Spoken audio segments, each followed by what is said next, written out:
Halo teman-teman, jumpa lagi nih dengan podcast bersama Ikatan Wajib Pajak Indonesia. Halo Pak Rinto, masih semangat terus nih Pak?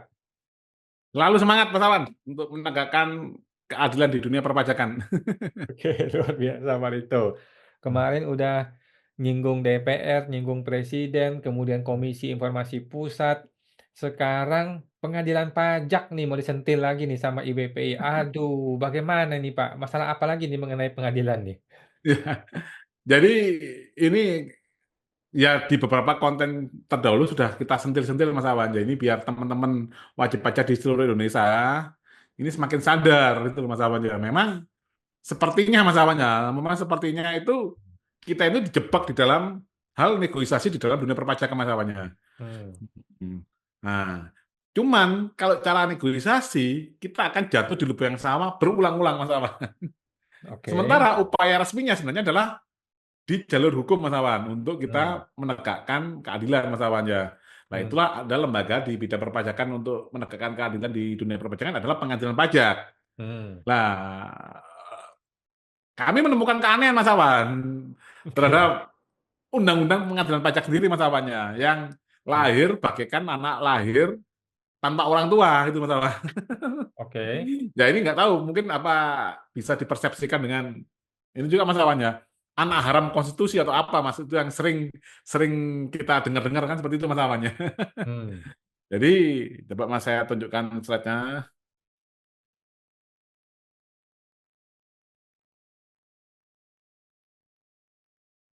Nah ini Mas Awan. Hmm, Nah, anak lahir terlebih dahulu dari orang tua. Logika terbalik dalam sejarah hukum di Indonesia Mas Awan. hmm, Jadi anaknya lahir dulu, yaitu Undang-Undang Pengadilan Pajak, baru lahir amandemen keempat, Mas. Undang-Undang Dasar 45 konstitusinya, Mas. Harusnya kan hmm, Undang-Undang Dasar, lalu Undang-Undang, Mas, kalau sesuai dengan hierarki peraturan undang-undangan. Benar nggak, Mas? hmm, betul. Nah, kalau ini lahir duluan, Mas, nah, akhirnya kan ini, Mas, ya, orang-orang yang mencari keadilan di dunia perpajakan ini di pengadilan pajak, ini memang sangat berat, Mas Awan. Karena sebenarnya ini Hmm, lahirnya ini ada mal administrasi Mas Awan atau mal apa itu Mas Awan? Mal hmm, konstitusi Mas Awan. hmm, Nah, ini Mas Awan. Kita lihat di ini Mas ya, Undang-Undang Dasar 1945 ya, hmm, pasal 24 ayat 3. Bab 9 tentang kekuasaan kehakiman, pasal 24 Mas ya, hmm, yang menyatakan bahwa badan-badan lain yang fungsinya berkaitan dengan kekuasaan kehakiman diatur dalam undang-undang. hmm, Ini yang sekarang juga Undang-Undang Pengadilan Pajak juga sudah digugat Mas ke Mahkamah Konstitusi dan dinyatakan bahwa pengadilan pajak tidak boleh dibawa Kemenkyu, harus dibawa Mahkamah Agung. Itu oke. Mas Awan. Jadi yang Mahkamah Konstitusi pun itu Hmm, juga kesulitan Mas Awan karena Undang-Undang Pengadilan Pajak disambungkan dengan ini Mas Awan. Padahal hmm, lahiran Undang-Undang Pengadilan Pajak dulu daripada ini Mas. Nah, oke. ini adalah disahkan 10 Agustus 2002 Mas Awan. Hmm, Amandemen keempat Undang-Undang Dasar Mas Awan. hmm, Sementara fakta yang terjadi Undang-Undang Pengadilan Pajak itu disahkannya Mas Awan. hmm, Nah, ditetapkan dan diundangkan adalah 12 April 2002 Mas Awan. Jadi hmm, lahir Undang-Undang Pengadilan Pajak tidak nemu cantolan di Undang-Undang Dasar, dibuatkan hmm, cantolan itu Mas Awan. hmm, Jadi makanya Mas Awan, kenapa sih kami kok dari IBPI sangat fokus kepada Undang-Undang Dasar konstitusi kita? Ya karena inilah akar masalah Mas Awan. hmm. Terkait carut marut di dunia perpajakan Mas Awan. Itu loh, Mas Awan. Jadi 10 Agustus itu Undang-Undang Dasarnya diamandemen, tapi 12 April itu sudah keluar Undang-Undang Pengadilan Pajak Mas Awan. Oke. Nah, ini Mas, seorang anak lahir sebelum orang tuanya ada. Ini yang terjadi pada Undang-Undang Pengadilan Pajak. Pasal 24 ayat 3. Logika hukum apa yang digunakan saat itu? Nah, kan Hmm, tanda tanya Mas. hmm, Nah, kalau kita cek di internet, di ChatGPT.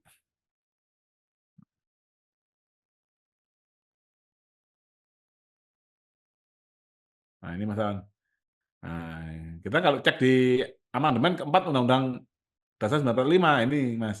hmm, Nah, ini dilakukan pada 10 Agustus 2002 dalam sidang MPR yang berlangsung 1 sampai 11 Agustus, Mas Awan. Nah, ini Mas. hmm. Hmm. Jadi ini undang-undangnya sudah lahir, tapi undang-undang dasar tidak ada, Mas Awan. Nah, ini yang menyebabkan kerancuan juga, Mas Awan. Hmm.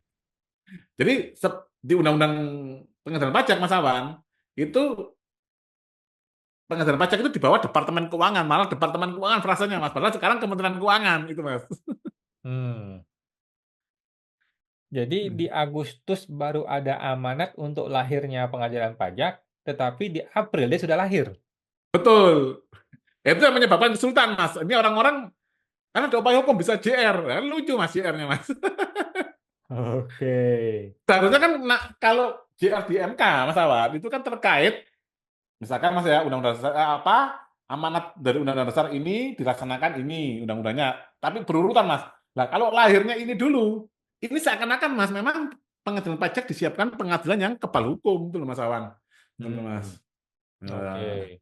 atau ini ya, Mas, di pengadilan yang di bawah eksekutif ini, Mas.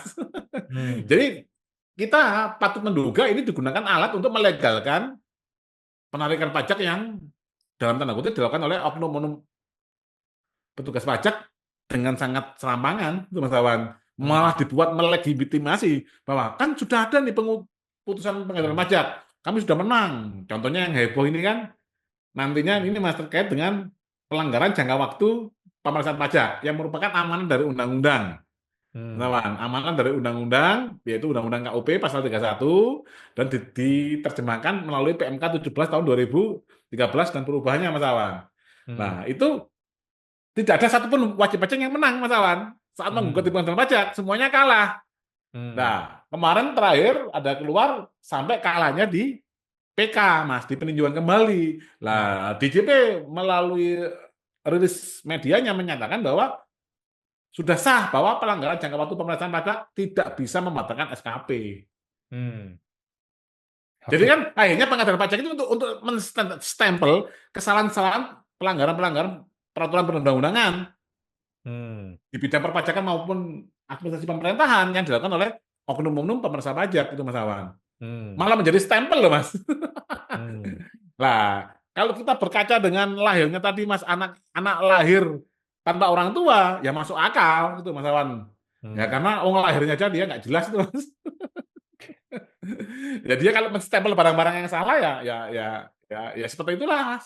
Wong Hmm. lahirnya saja seperti itu, Mas Awan. Berarti kalau ini mau di-JR, dia mesti di-JR melawan Undang-Undang Dasar yang lama dong kalau gitu? Iya kan bukan JR, Mas. Kalau penggantian undang-undang, nah namanya kan amandemen undang-undang dasar, Mas Awan. Nah, Oh. amandemen undang-undang dasar yang kelima seharusnya, Mas Awan. Semuanya udah dibuntu, Mas Awan. Ya memang bisa melalui DPR mengajukan ini, tapi semuanya itu akan buntu, Mas Awan. Hmm. Ya opsinya, nah kalau Indonesia ini kan gini, Mas Awan, kita ini rakyat pemilik kedaulatan, kita sudah dipecat dari akte notaris, yaitu Hmm. Undang-Undang Dasar, sebagai pemilik kedaulatan. Hanya Hmm. memiliki tapi tidak menguasai, Mas Awan ya. Cuman Hmm. kita untuk merebut kedaulatan tadi, Mas, opsinya ada hanya ini, Mas, referendum, Mas Awan.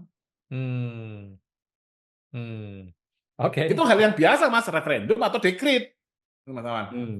Hmm. Presiden menyatakan dekret kayak tahun 1959, Mas, menyatakan harus ada amandemen kelima atau referendum itu, Mas. Hmm. Waduh, semakin membingungkan ya negeri Konoha ini bagaimana ceritanya. Undang-undang bisa ada yang lahir tanpa orang tuanya, kemudian tidak bisa di-JR dan sebagainya. Oke, kalau gitu kita akan Nggak bisa, nantikan. Mas, kalau JR itu gini, Mas. Kalau di Mahkamah Konstitusi, Mas Awan, itu JR-nya Undang-Undang Dasar terhadap Undang-Undang terhadap Undang-Undang Dasar, Mas Awan. Hmm. Kalau Ya. di MA, peraturan di bawah undang-undang terhadap undang-undang gitu, Mas Awan. Lah Hmm. sekarang yang permasalahan JR undang-undang dasarnya kan nggak ada, Mas. Hmm. Ya memang ada, Mas, di dalam ketentuan peralihan itu apa di bab tentang ini, Mas, kewenangan MPR untuk undang-undang dasar. Tapi itu sangat berat, Mas Awan, karena anggota MPR sendiri adalah anggota DPR, Mas Awan. Hmm. yang kita suruh aja nggak pernah balas, Mas Awan. Ya, ya, ya, ya, ya. Oke, siap. Terima kasih Pak Rinto. Begitulah ya warga Konoha. Silakan menikmati kekacauan hukum di negeri ini. Terima kasih Pak Rinto. Jumpa lagi di episode berikutnya, Pak. Oke, sama-sama, Mas Awan.